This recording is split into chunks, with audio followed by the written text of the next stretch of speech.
भाजपचे नेते आणि मंत्री आशिष शेलार बोलतात, आपण थेट जाऊया।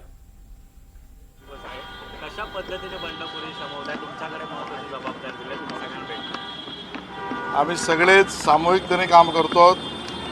अमित साटमजी असतील, मी असेल, प्रवीण दरेकर असतील, अतुल भातखळकर असतील, प्रसाद लाड असतील, आमचे सर्व आमदार असतील, आमचा सगळ्यांचा सामूहिक प्रयत्न चालू आहे की सगळ्यांना न्याय देण्यामध्ये आमची भूमिका जरी असली तरी मिळालेल्या जागा, त्याच्यावर असलेले उमेदवारांची, इच्छुकांची संख्या पाहता सगळ्यांना न्याय देण्याची मानसिकता असताना सुद्धा व्यावहारिकता झालेली नाही।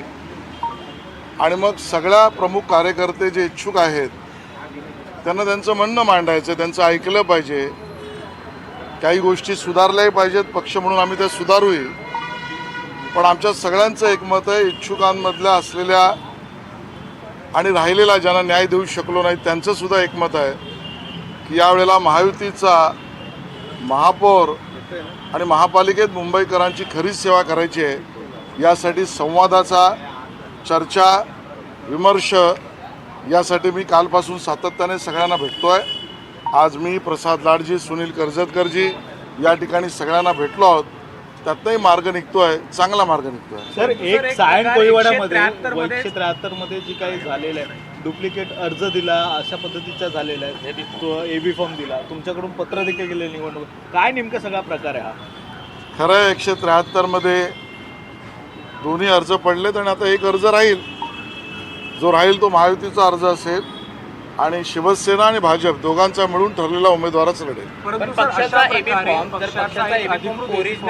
ओरिजिनल जर कार्यालयामध्ये आहे तर मग जो जोडलेला आहे तो कसा का वैध निवडणूक आयोगाच्या अधिकाऱ्याने ठरला, कशा पद्धतीची प्रक्रिया करता येते का? यावर मला असं वाटतं निर्णय निवडणूक आयोगाने जो घ्यायचा त्यांना घेऊ द्या। पक्ष म्हणून निर्णय आम्हाला जो घ्यायचा तो आम्ही घेऊ। बरं, तो घेईल का मागे? कारण की तो नॉट रिचेबल आहे असं देखील समोर येते, त्यामुळे कुठेतरी प्रश्नचिन्ह देखील असं या मुंबई शहरामध्ये आमच्याशी नॉट रिचेबल राहणारा व्यक्ती अजून शोधून सापडणार नाही। जो निर्णय महायुतीचा असेल तो केला जाईल आणि तोच निर्णय आणि तोच उमेदवार। दुसरीकडे आपल्या संपर्कात आहे?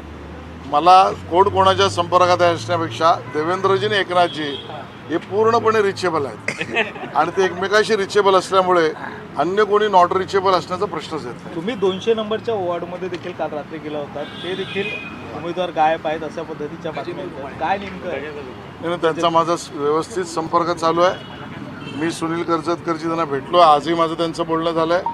मला वाटतं प्रत्येक कार्यकर्त्याला आपलं म्हणणं मांडावं अशी अपेक्षा असल्याने ते आम्ही ऐकलंही पाहिजे ना, आमचं कर्तव्य आहे। आणि त्यामुळे सगळ्यांचं ऐकण्याची कृती आम्ही करू।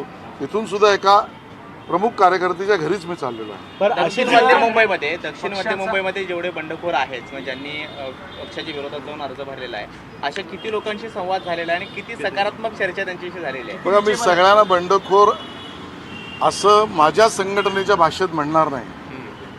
हे सगळे आमचे प्रमुख कार्यकर्ते आहेत, त्यांना त्यांचं काही ना काही म्हणणं मांडायचं आहे आणि म्हणून त्यांचं म्हणणं ऐकलं पाहिजे आणि त्या म्हणण्याला न्याय दिला पाहिजे, ह्या भूमिकेत मी काम करतो।